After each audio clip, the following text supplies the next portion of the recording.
Since my first book came out last year, I've embarked on a kind of stand-up comedy career. Lots of storytelling, hot takes, basically what I do on television, but blown up into 90 minutes. To say that has been a revelation would be an understatement. The reviews are unbelievable. I do a meet and greet afterwards, and fans are just like, we didn't know what to expect, but we had no idea it was going to be like this. This is the best comedy show I've ever been to. I haven't seen anything like this since Robin Williams. What? When I ended up on Gutfield, it basically was a chance for me to do my improv on subjects of the day, and it just kept growing and growing. At one point, Greg said to me, if you start doing stand-up, I would lose you in a year. That meant a lot to me because he knows funny. The more I contributed to the show, the more laughs I heard myself getting, and it really got me thinking about where I could take my act, so to speak. I watch a lot of comedy on TV, and I have to admit sometimes I wonder how that person got on the screen. And I'm not being a hater. I would just question how certain things happen. I appreciate great comedy, but there were definitely people I saw on television that I thought I might be funnier than.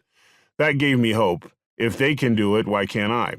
But I still didn't have the confidence to get out there and do it. It's a big move, and I'm a big guy. I mean, physically big. That was part of my insecurity.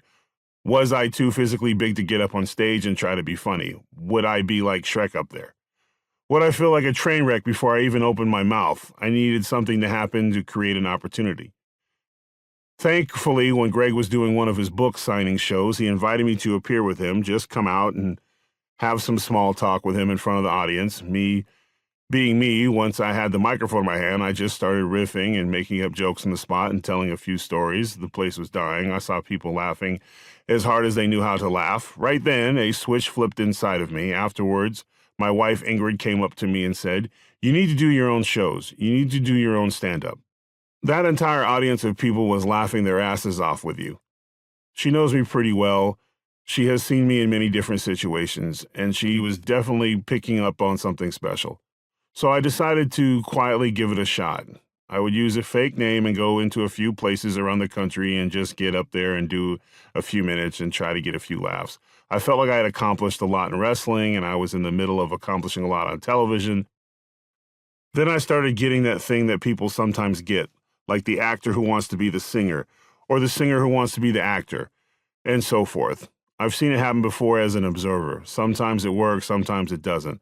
But there was only one way to find out. I had to get out there and do it on a regular basis. I had to start channeling my inner Richard Pryor.